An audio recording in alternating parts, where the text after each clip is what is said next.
Get Lubusi from Green Media, and today on Agribusiness Technologies in Kenya, we are in Thika Town, Kiambu County. We're going to showcase bioculture, vermiculture, hydroponics and vertical technologies of growing plants and vegetables. I'm Julia Naitore. I'm the farm manager here. We are at IPM. What we do mainly, we do several activities, but the main activity that now we are actually concentrating on is on the vertical bag farming, which is actually very applicable in urban centers because of the plots that people have very small areas. They are not able to do the normal kitchen gardens, but with a small bag or according to the number of the family, you are able to do your kitchen garden in 1 square meter using very little water. For example, this bag you can see here is holding a population of 100 plants, and you are able to grow all these by use of 20 liters of water per week. And on top of that, the manpower is minimal because you can see there's no weeding, because actually no weeds will grow in this kind of environment. And another thing, the unique part of the bag garden is that the bag lasts for 7 to 10 years. So actually after buying once, it will be able to serve somebody for a long period.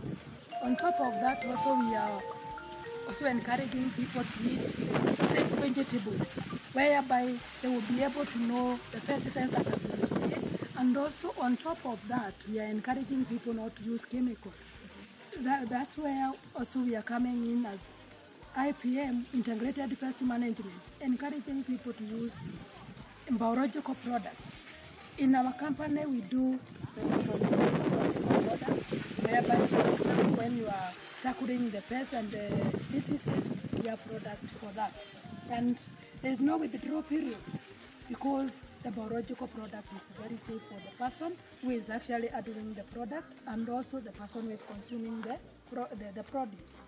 And also the environment at large, because you can see now the global warming because of the synthetic chemicals that have been used. The companies have been producing a lot of chemical is going in the urea zone. And another thing also, when you come to the safety of the waters that people are drinking, when you use a lot of chemical in the farm produce, that will rain, when the rain comes, there's runoff that goes to the liver, and the livers are being contaminated. But here we are able to do it 100% without using any chemical. For instance, when you come to the media that have been used to make this kind of farming, in this bag we have used vermicompost. That is a product from the farming-Vermiculture unit, where we have worms. We are feeding them from the organic waste, like maybe vegetable waste.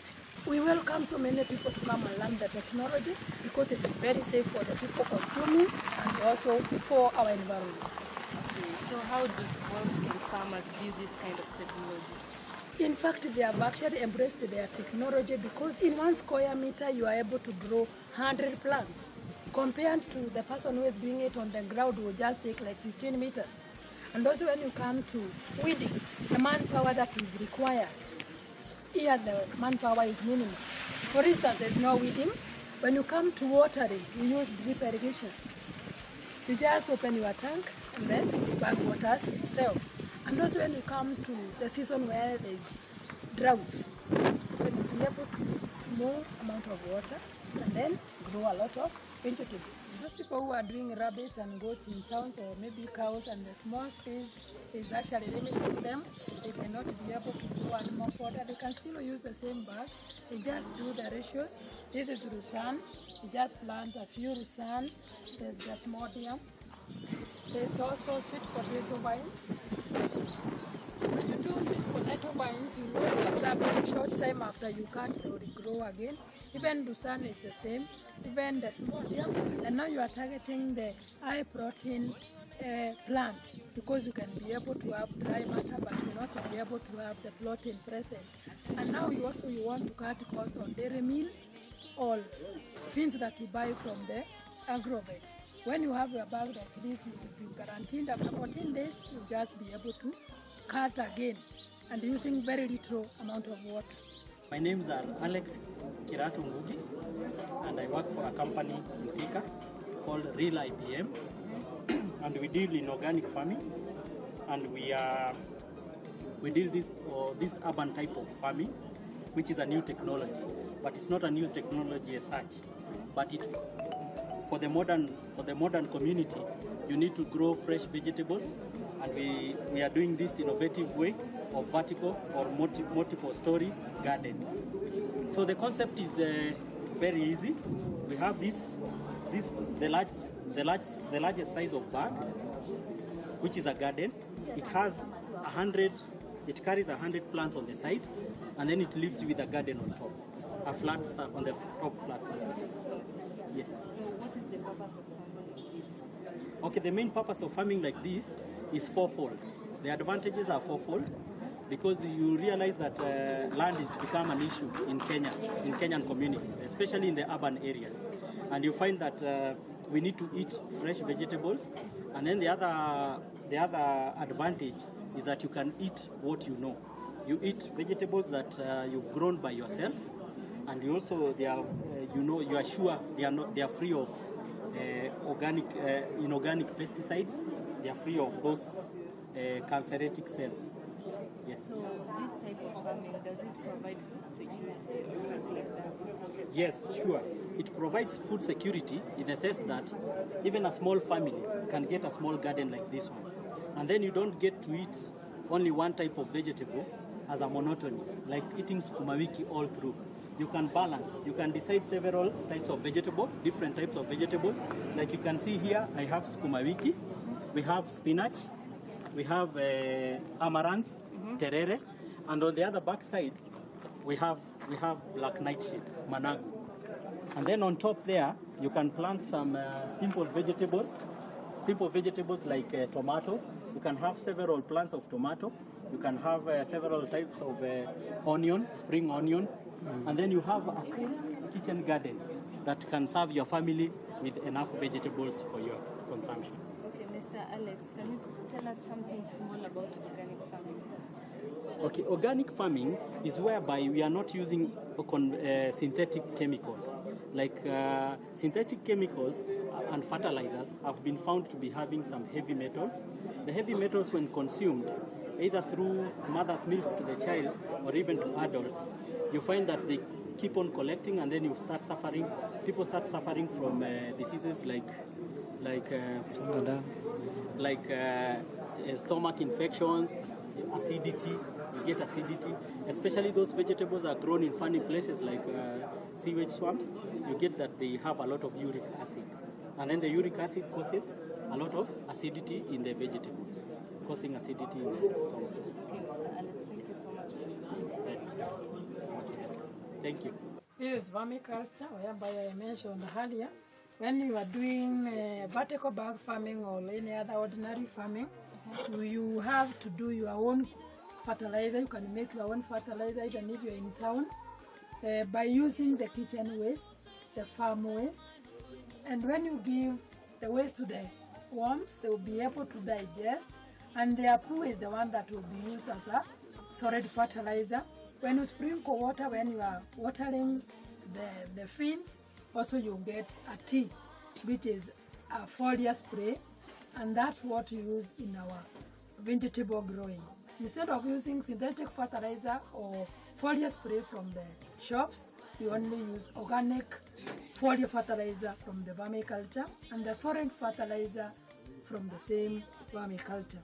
Maybe to show you just how they look like. These are the worms. We call them lead worms. They multiply at a very high rate.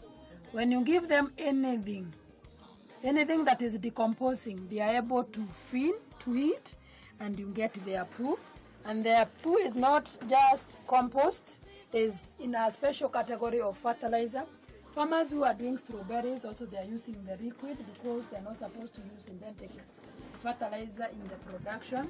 Those people who are also doing produce for export, they are also using the vermiculture compost and the vermi-liquid to grow their vegetables with no chemical residue at all. And any farmer is able to produce the product because the worms are eating any organic material, be it be kitchen waste, maybe leftovers from the potato peelings, carrot peelings, eggshells, avocado peelings, and they will be able to produce quality fertilizers without going to the market. And also the good part with the vermicompost is that the pH of the compost is just 7, which is almost, it's neutral, so there's no effect in the soil analysis, because they will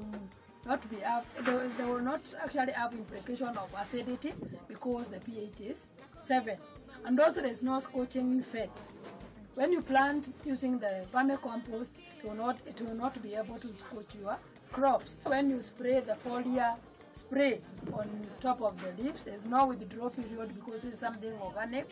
You can just spray in the morning, and then dry, you can be able to harvest. So they are very safe to the people who are consuming, and also to the environment, which is actually our main issue right now, because we have seen the changes that are happening daily, and now we want also to safeguard our environment. So here we train farmers on how to sort out the materials, and also telling them there are 3 principles that are very important in composting. That is water, oxygen, and also now the carbon-nitrogen ratio, whereby they sort the materials. We also teach them on monitoring the temperatures, because when temperatures are not able to raise to a certain level, you're not able to kill the seed.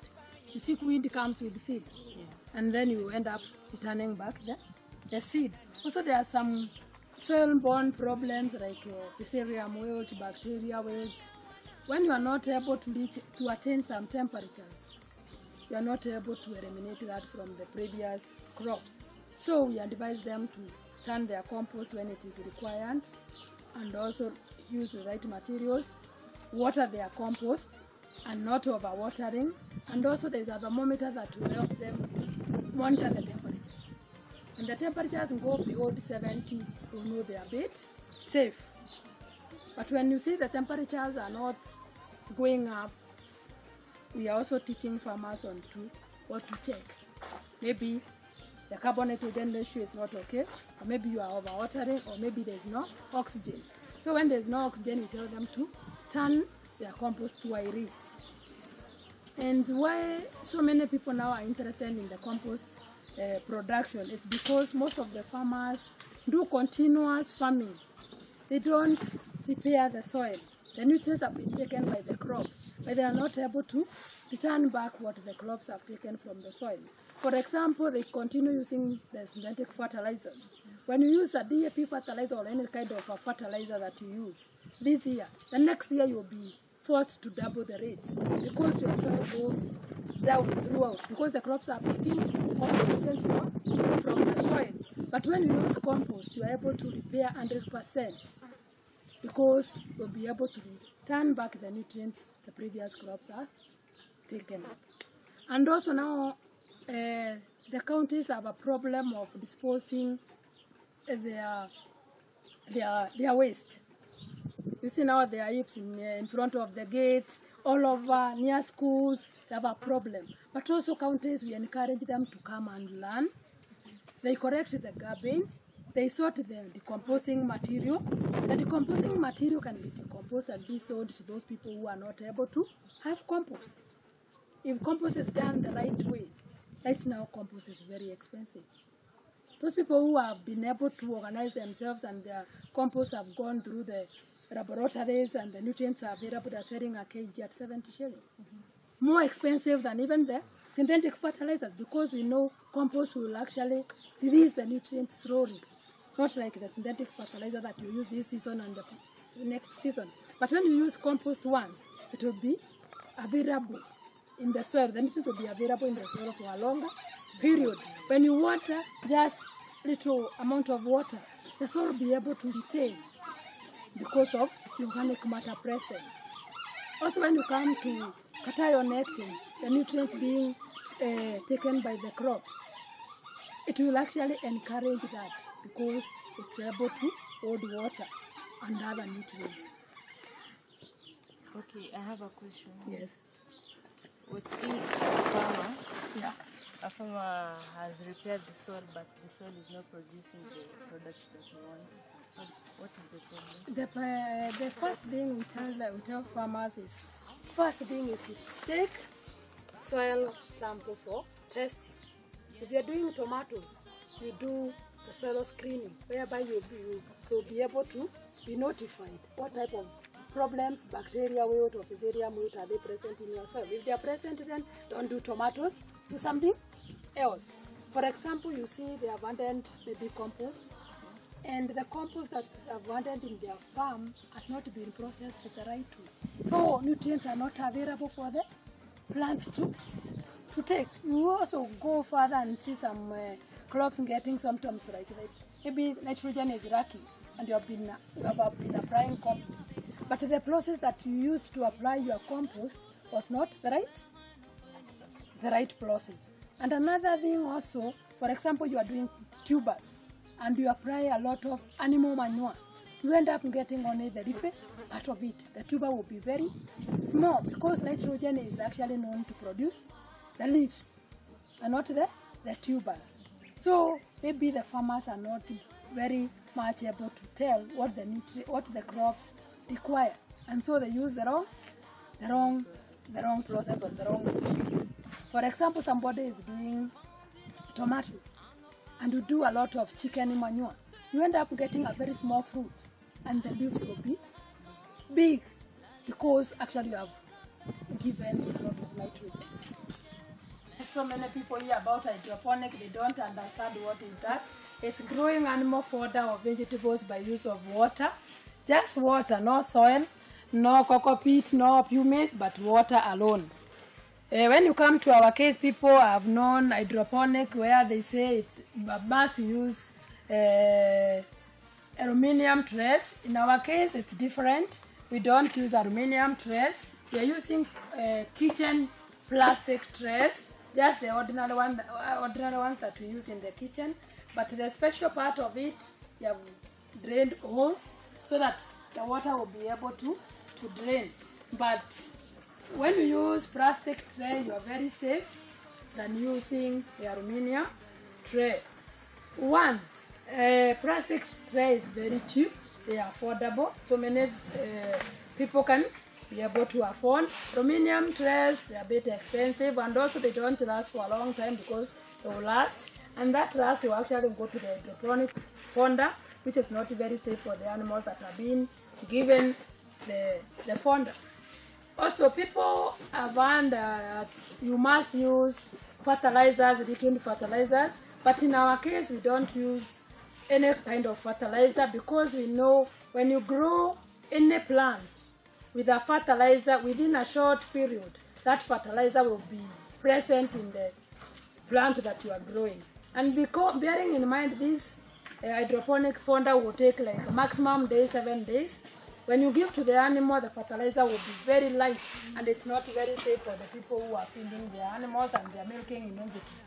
Also, when you are giving the chicken will get a lot of fertilizer, and also you end up eating the egg that is already having fertilizer. So we are advocating for not using any fertilizer in the hydroponics for our safety, because we have learned about cancer cases. We don't know where they are originating from. So it's better to avoid what we know is not good to be used. When you come to this tray, this size of tray, we are only putting 500 grams. And 500 grams, when you come to the chicken, they will be able to feed 30 chickens per day. So we do it on a daily basis, but we feed to the chicken when it's 3 days old, because when it's 3 days old, the enzymes will be a lot, and also there won't be any wastage because the roots will be very small. Then the chicken will be able to eat everything and no wastage. You see, the roots are very small, so the chicken will be able to consume everything. When you come to the hydroponic fonder, we say the benefits are more because when the syrup sprouts, it will have different benefits. The green part has also different nutrients. The roots also have different nutrients. So hydroponic fodder is better than giving cereals. And it is not actually costly, because when you water, you can also be able to recycle that water and do with that water something else. Maybe irrigate your vegetables. So there is no wastage in that. For example, those people who are rearing dairy cows, and they are in maybe very small spaces of land where they cannot be able to do napier grass. They can be able to buy dry matter, but buying green material every day to be very expensive. With hydroponic fodder for the cows, it's very convenient, because a mature cow that is being milked will just take 10 kilos per day. 10 kilos, that is equivalent to 2 kgs of wheat or barley seed. And it's very cheap, because actually if you are paying somebody to go and cut napier, carry napier, irrigate the napier in the farm, actually to be very expensive. But feeding hydroponic fodder, you just use 70 shillings and the mature animal is fed the right way. And apart from even getting the nutrients, the enzymes are very important for digestion purposes. So when you increase the enzymes in the rumen, then digestion is better. The absorption of the nutrients is far much better than using even the napier that you are using that has less protein content, which is like 7%, but hydroponic fodder has a lot and less manpower that is being used. For example, in our unit here, we don't have somebody here doing the watering. Our system is automated, so we just set the watering hours and the machine waters the hydroponic without involving a lot of manpower. What the farmers will lack from maybe their backyard or in their farm, they only lack fish. The omena that we know it's food, put in the rears much. And that's how we have come to realize we need animal protein, a source of animal protein. And that's why we have kept this insect to give us source of animal protein. This stage that you can see, these are handots. These are darkening beetles. These are hardot stage. But in the hardot stage, the protein content is very little, so we will not use this stage. They are eating just the things from the farm. These are sweet potato, wheat bran just for the warmth. These boxes are actually to provide the darkness so that they will be able to lay their eggs in dark places. We are not using the adults, we are not using the egg stage, we are using the larva stage. At the larva stage, the protein content is very high. Oh, very high. Very high. Now. Yeah. A mature chicken like the ones you saw in our farm is supposed to take three pieces of worms per day. One worm is equivalent to 1 gram of protein. So one mature chicken is supposed to take just 3. So the production will be very easy. You can see the multiplication rate. Okay, the unique part of this insect is that this insect will survive for 5 months, and within those 5 months, you will be able to get 350 eggs to 500 eggs from a single female. So the multiplication rate is very high. Also, these worms are edible by human beings. They have no problem, because if the chicken is eating and the chicken is not dying, this is a source of protein. And as maybe you have heard, insect protein is the safest protein you can ever get. Why? They are eating safety product, not that like the chicken that you are just immunizing, the cows you are just